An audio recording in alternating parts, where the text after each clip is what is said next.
I am recording one video a day for the month of July, so that's 31 videos, and I don't really have a plan for what any of these videos are. This is the first one, and so I decided I'm just going to read you one of my favorite things, which is an opinion piece that Helen Keller published in the New York Times in 1932, and it is what she saw when she went to the top of the Empire State Building shortly after it was completed. And I like it for a couple of reasons. The first one is, in the modern day, when people know about Helen Keller at all, it's often related to a joke of some kind. And Helen Keller was a sharp mind and a quick wit and a great influence on her time and place when she was of that time and place. And I think listening to what she had to say can very quickly reveal the mind that used to exist. And it will forever change how you think about Helen Keller and maybe send you down a rabbit hole where you learn about her teacher, Anne Sullivan. And this is also 1932. So it was a different world. And as I read this, think to yourself, these words, this way of speaking, appeared in the New York Times in a place for the everyday person, or at least the everyday New York Times person to read. It's different than what you would hear in the New York Times today. And the other thing that I like about it is, well, you'll see, the idealism. So the introduction to the piece, the short paragraph that comes before it, says, "New York's tallest building of the tall has given those who have eyes to see an incomparable view of the myriad facets of the city. But it has remained for one who is blind to see the truth that lies beyond earthly details and to discern in the great tower of steel a symbol of modern man's unconquerable will. Helen Keller has many times beheld a brighter prospect than my friends with two good eyes. Recently she visited the tower of the Empire State Building. She was asked to describe what she saw. In the following article, she does so." And I will say, this was a written piece. It's not a speech delivered orally, meant to be received orally. It's a written piece, and so she uses a lot of hypothetical addresses to the audience that are set off with quotes. They don't come across the best when you're reading it aloud, because that's not how it's meant to be taken in.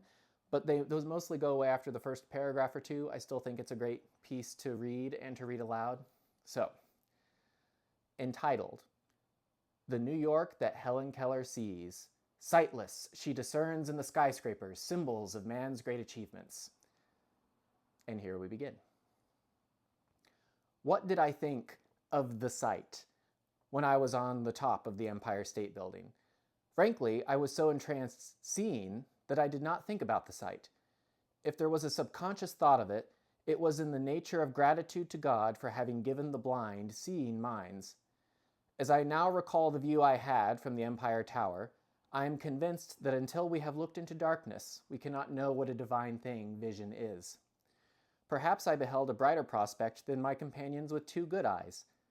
Anyway, a blind friend gave me the best description I had of the Empire Building until I saw it myself. Do I hear you reply, "I suppose to you it is a reasonable thesis that the universe is all a dream, and that the blind only are awake?" Yes, no doubt I shall be left at the last day on the other bank, defending the incredible prodigies of the unseen world, and, more incredible still, the strange grass and skies the blind behold are greener grass and bluer skies than ordinary eyes see. I will concede that my guides saw 1,000 things that escaped me from the top of the Empire State Building, but I am not envious, for imagination creates distances and horizons that reach to the end of the world. It is as easy for the mind to think in stars as in cobblestones. Sightless, Milton dreamed visions no one else could see. Radiant with an inward light, he sent forth rays by which mankind beholds the realms of paradise. But what of the Empire State Building? It was a thrilling experience to be whizzed in a lift a quarter of a mile heavenward, and to see New York spread out like a marvelous tapestry beneath us. There was the Hudson, more like the flash of a sword blade than a noble river. The little island of Manhattan, set like a jewel in its nest of rainbow waters, stared up into my face, and the solar system circled about my head. Why, I thought, the sun and the stars are suburbs of New York, and I never knew it. I had a sort of wild desire to invest in a bit of real estate on one of the planets. All sense of depression and hard times vanished. I felt like being frivolous with the stars, but that was only for a moment. I am too static to feel quite natural in a star view cottage on the Milky Way, which must be something of a merry-go-round even on quiet days. I was pleasantly surprised to find the Empire State Building so poetical. From everyone except my blind friend, I had received an impression of sordid materialism, the piling up of one steel honeycomb upon another with no real purpose but to satisfy the American craving for the superlative in everything. A Frenchman has said, "In his exalted moments, the American fancies himself a demigod, nay, a god, for only gods never tire of the prodigious. The highest, the largest, the most costly is the breath of his vanity." Well, I see in the Empire State Building something else. Passionate skill, arduous and fearless idealism. The tallest building is a victory of imagination. Instead of crouching close to the earth like a beast, the spirit of man soars to higher regions, and from this new point of vantage, he looks upon the impossible with fortified courage and dreams yet more magnificent enterprises. What did I see and hear from the Empire Tower? As I stood there twixt earth and sky, I saw a romantic structure wrought by human brains and hands that is to the burning eye of the sun a rival luminary. I saw it stand erect and serene in the midst of storm and in the tumult of elemental commotion.